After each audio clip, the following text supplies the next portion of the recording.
बिस्मिल्लाहिर्रहमानिर्रहीम। अस्सलाम वालेकुम। मैं ज़की अब्बास हूं।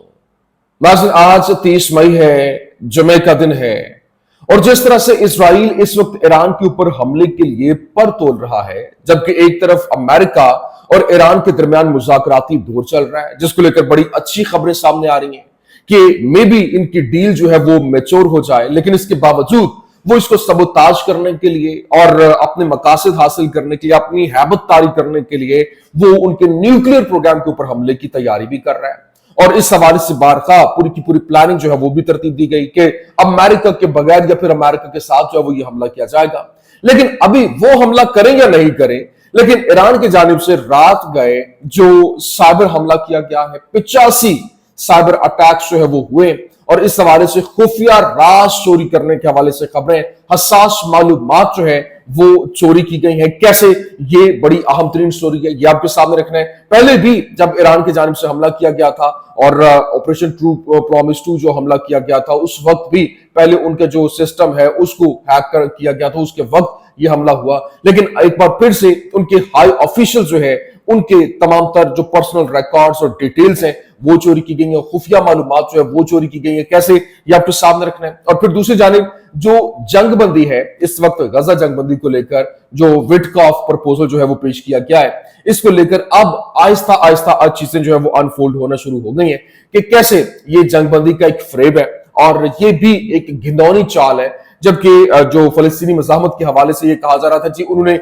इस प्रपोजल को मान लिया है, और प्रपोजल को मानने के बाद अब जो नेतन्याहू है वो भी इस प्रपोजल को मान चुका है, तो ये जंगबंदी होनी चाहिए। अल्लाह करे ऐसा हो। लेकिन बेसिकली असल में ये घिनौनी चाल कैसे है, ये प्रपोजल क्या है, और अभी तक जो मीडिया के ऊपर रिपोर्ट किया जा रहा है सिर्फ और सिर्फ प्रोपेगेंडा है। अभी तक फलस्तीनी मज़ाहमत की जानिब से इसको क्यों तस्लीम नहीं किया गया है, क्यों नहीं माना गया है, क्योंकि ये तो पहले से भी जो पहली स्टेज थी उससे भी वर्स्ट प्रपोजल जो है वो पेश किया गया, किसमें इसमें किसी किस्म की कोई गारंटी नहीं है, किसी किस्म का कोई जो है वो जो जमानत नहीं है, तो इसके बावजूद फलस्तीनी मज़ाहमत कैसे मान सकती है। ये बड़ी अहम तरीन स्टोरी है, ये मैंने आपके सामने रखी। और फिर जो यमनी मिसाइल हैं उनकी जानिब से वो यूं कह लें कि उन्होंने रुख किया इसराइल का, और वहां पर इसराइल में जो फुटबॉल फाइनल जो है वो चल रहा था, फुटबॉल फाइनल उनको मुअत्तल करना पड़ा, दौड़ें लग गई, और वहां पर जो वो माहौल था वो अजीब क्यास की तरफ जाता हुआ दिखाई दिया। मतलब वो स्टेडियम जिसके अंदर फाइनल होने जा रहा था, वो जो यमनी होशियों की जानिब से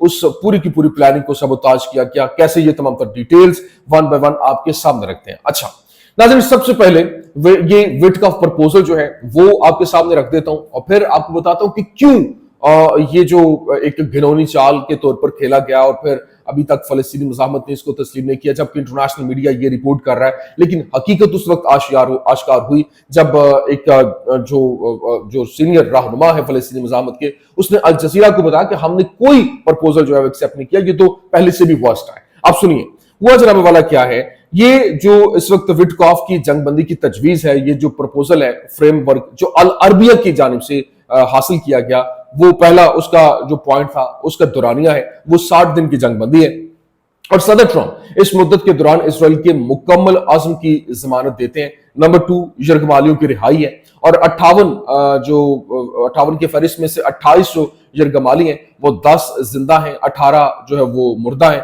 उन दोनों को 2 मराहल में जो है वो रिहा किया जाएगा, और 5 जिंदा प्लस 9 मुर्दा जो है वो पहले फेज में और रिहाई होगी, और फिर जो दूसरा जो होगा वो 5 जिंदा और 9 मुर्दा, इस तरह से करके दूसरा जो है वो फेज होगा। लेकिन इसके साथ साथ जो तीसरा पॉइंट है वो है इंसानी इमदाद। इंसानी इमदाद के हवाले से फलस्तीनी मज़ाहमत की जानिब से जंगबंदी पर रजामंदी के फौरन बाद गजा जंग में इमदाद पहुंचाई जाएगी। इमदाद की तकसीम अक़वाम मुत्तहिदा और हलाल अहमद समेत मुत्तफिका चैनल्स के जरिए निगरानी की जाएगी, और जंगबंदी के दौरान इसका एहतराम किया जाएगा। नंबर 4 जो इसका चौथा पॉइंट है वो इजरायली फौजी सरगर्मियां हैं। अब जंगबंदी शुरू होने के बाद गजा में तमाम जारहाना जो इजरायली कार्रवाइयां हैं वो बंद हो जाएंगी। फिजाई ऑपरेशन, फौजी और निगरानी रोजाना 10 घंटे, और यरगमालियों और कैदियों के तबादले के दिनों में 10 से 12 घंटे के लिए रुकेंगी। और फिर 5वां पॉइंट जो इसका है वो आईडीएफ की दोबारा तैनाती है। मतलब पहला दिन जो है वो पहली यरगमाली की रिहाई के बाद आईडीएफ शुमाली गजा और नतजारम राहदारी से दोबारा तैनाती होगी।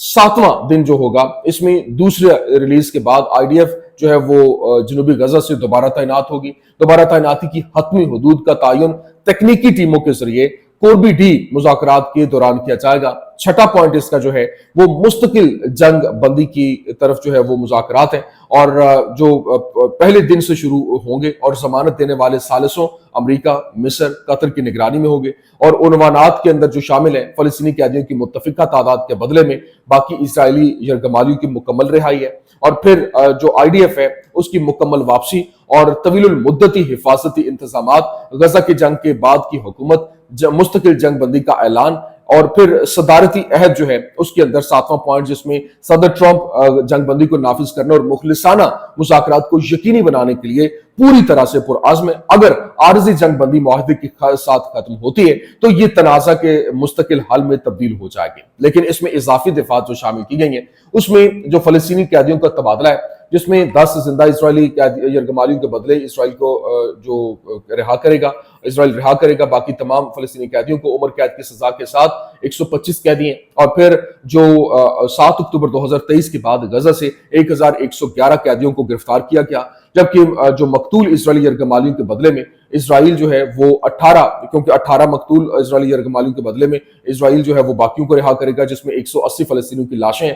تمام ریلیز بیک وقت اور عوامی تقریبات کے بغیر ہوں گی اور دن کی ریلیز کا نصف جو ہے وہ ہوگا اور پھر ساتویں دن کا آدھا حصہ ہوگا. اس طرح سے یرغمالیوں اور قیدیوں کی حیثیت کا انکشاف جو ہے وہ کیا جائے گا، جبکہ 10ویں دن کے اوپر حماس جو ہے وہ فلسطینی مزاحمت کو زندگی یا موت کا مکمل ثبوت اور باقی تمام یرغمالیوں کے لیے میڈیکل رپورٹس فراہم کرنا ہوں گی اور اسرائیل کو 7 اکتوبر سے غزہ سے حراست میں لیا گیا فلسطینیوں کی مکمل فہرست فراہم کرنی چاہیے اور جو مرنے والے اور اسرائیل کے ذریعے حراست فلسطینیوں کی تعداد بھی فراہم کرنی چاہیے اور فلسطینی مزاحمت کو جنگ بندی کے دوران یرغمالیوں کی حفاظت اور صحت کی ضمانت جو ہے وہ بھی دینی چاہیے. لیکن ابھی جو چیزیں ہیں وہ آہستہ آہستہ انفولڈ ہو رہی ہیں. ابھی پالش زبان کے اندر ملبوس ایک عارضی جنگ بندی بغیر کسی ضمانت اور جنگ کے خاتمے کے، جبکہ وٹکاف کی تازہ ترین تجویز کوئی گارنٹی اور کوئی نئی بات جو ہے وہ نہیں پیش کرتی. اس میں مستقل جنگ بندی کا کوئی عہد نہیں ہے، جنگ ختم کرنے کو کوئی وعدہ اور جو محاصرہ ختم کرنے کو کوئی عہد نہیں ہے.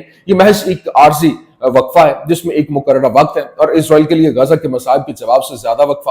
حیرت انگیز بات یہ ہے کہ یہ نام نہاد نئی ترمیم کوئی حقیقی تبدیلی نہیں لاتی، یہ صرف ورڈ پلے اور ریفریجنگ اور مختلف پیکیجنگ میں ایک ہی مادہ ہے اور ایک نئے کور کے ساتھ وہی ٹرمپ اور شرائط مبہم ہے، جبکہ ارادے چھپانے کے لیے بہت صاف ہے. یہ ایک ایسی تجویز ہے جو قتل کے خاتمے کی ضمانت نہیں دیتی اور زندگی کو بحال نہیں کرتی، یہاں تک کہ بنیادی انسانی حقوق کو بھی برقرار نہیں رکھتی. یہ محض منظر کو ٹھنڈا کرنے کی کوشش ہے، جرم کو ختم کرنے کے لیے نہیں بلکہ میڈیا میں اسے مزید نرم طریقے سے منظم کرنے کے لیے. یہ امن معاہدہ نہیں ہے بلکہ یہ جارحیت کی تنظیم نو ہے. آپ اندازہ کریں جو فلسطینی مزاحمت کے رہنما ہے باسم نعیم، انہوں نے کہا کہ there is no truth to reports claiming that Dr. Khalil al-Hayya will hold a press conference tonight. انہوں نے کہا کہ جتنے بھی یہ دعوے کیے جا رہے ہیں یہ سارے کے سارے جھوٹ ہیں، ان میں کسی قسم کی کوئی صداقت نہیں ہے کہ ہم نے یہ جو معاہدہ ہے وہ منظور کر لیا ہے، قبول کر لیا ہے. تو یہ چیزیں جو ہے وہ آہستہ آہستہ انفولڈ ہو رہی ہیں. پتہ چل رہا ہے کہ یہ بیسیکلی یہ ایک فریب دھوکہ دہی کے علاوہ شروع سے جو ان کی ریت رہی ہے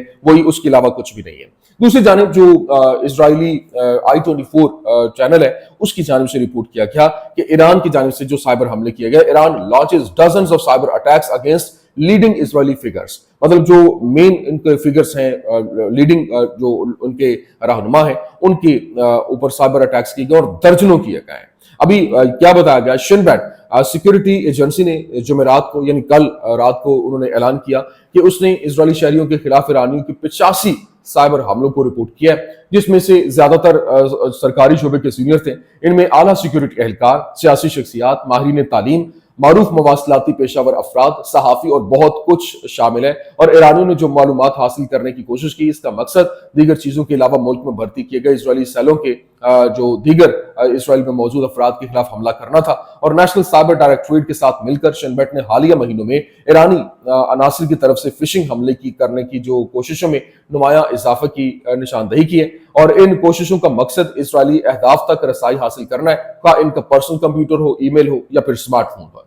जो हसास मालूमात के हवाले से खबरें जो है वो सामने आ रही हैं। फिर ज़ाती मालूमात हासिल करने की भी कोशिश की गई, बशमुल रिहायशी पता, ज़ाती राब्ते और वो जगह जहां वो बाकायदगी से रहते हैं। और ईरानी इदारे आमतौर पर व्हाट्सएप, टेलीग्राम या ईमेल के जरिए राब्ता करते हैं। हर हदफ के लिए एक मखसूस कवर स्टोरी तैयार करते हैं जिसमें वो डूबी हुई मवाद की दुनिया के मुताबिक होते हैं, ताकि नुक्ता नजर आम से जो आम नुक्ता नजर है उससे वो बाहर नहीं हो। तो ये एक प्रॉपर तरीके कार के तहत पूरी की पूरी गेम की गई है, जिसने यहाँ पर एक पूरे के पूरे मंजरनामे को तब्दील करके रख दिया और यहाँ एक बड़ी तादाद में ये हमला जो है वो काउंट किया जा रहा है। लेकिन ईरान की चोरी तनसीबात तक रसाई हासिल करने और इसके बुनियादी ढांचे को उड़ा देने का ख्वाब एक ख्याली है, क्योंकि जो इजराइल इस वक्त प्लानिंग किए बैठा है, जिसे माजी के अमरीकी सुदूर ने भी देखा। लेकिन ईरान खुद मुख्तार है, मजबूत दिफा, लचकदार अवाम और वाज़े रेड लाइन रखता है। मुज़ाकरात, तरक्की, कौमी मफादात की तकमील करते हैं और सर तस्लीमें कम नहीं करते। लेकिन अभी दूसरी जानिब जो यमन है उसकी जानिब से भी खबरें सामने आ रही है कि यमन से आने वाले एक मिसाइल ने इजरायली सदर हर्ज़ोग की शिरकत के लिए स्टेट कप के फाइनल को जो है वो मुअत्तल करने पर मजबूर कर दिया, जिसे वस्ती जो तल अबीब के अंदर जो है वो सायरन बजते ही खाली कर दिया। क्या यमन से मिसाइल दागे जाने के बाद इसराइल के मरकजी बैनुल अक़वामी हवाई अड्डे बेन गुरियोन हवाई अड्डे पर परवाजें आर्जी तौर पर मुअत्तल कर दी गई हैं। तल अबीब और वस्ती सायरन में जो वस्ती इसराइल के अंदर सायरन फाल कर दिए गए। इसराइली होम फ्रंट कमांड की जानिब से बताया गया कि यरूशलेम और तल अबीब के बड़े इलाके में सायरन बज रहे हैं। और फिर यमन से दागे गए मिसाइल को यरूशलेम पर जो है वो दागा गया, जब वो आगे क्लेम करें कि उन्होंने नकारा बना दिया है। लेकिन अभी जो खबर सामने आ रही है कि flights have been temporarily suspended at Israel's main international airport Ben Gurion following the launch of missile from Yemen. Siren have been activated in Tel Aviv and central Israel. लेकिन इसके अलावा जो एक और जो इंपॉर्टेंट चीज है वो ये है कि अब्दुल मलिक अल हूसी जो कि इस वक्त यमनी सरबराह है, इस बात की तस्दीक कर रहे हैं कि ऑपरेशन का अगला मरहला जो है वो ज्यादा मजबूत होगा और इसके इसराइली दुश्मन के लिए ज्यादा नताज बरामद होंगे। उन्होंने इस बात पर भी जोर दिया कि यमनी मुहाज गजा की हिमायत के लिए पुरआज़्म है और आगे बढ़ता रहेगा। लेकिन उसने अपने ताज़ा तरीन खिताब के अंदर कहा कि अभी यमनी मुसल्लह अफवाज ने इस हफ्ते 14 मिसाइलों का इस्तेमाल किया, जिनमें हाइपरसोनिक बैलिस्टिक किस्म के जंगी ड्रोन्स के साथ साथ वो जदीद कार्रवाइयां कर रहे हैं। इन कार्रवाइयों में दुश्मन के हसास मकामात को निशाना बनाया गया, जिससे इसराइल पर दबाव में मजीद इजाफा हुआ और फलस्तीनी कॉज के लिए यमन के गैर मुतसलसल अज़म को तकवीयत भी मिली है। तो ये जनाब वाला इस वक्त की कुछ अहम तरीन अपडेट्स थी, मैंने कहा मैं आपके सामने रख दूं। उम्मीद करते हैं वीडियो आपको पसंद आई होगी। पसंद आने की सूरत में लाइक कीजिए, शेयर कीजिए और हमारे चैनल को सब्सक्राइब करना मत भूलिएगा। शुक्रिया।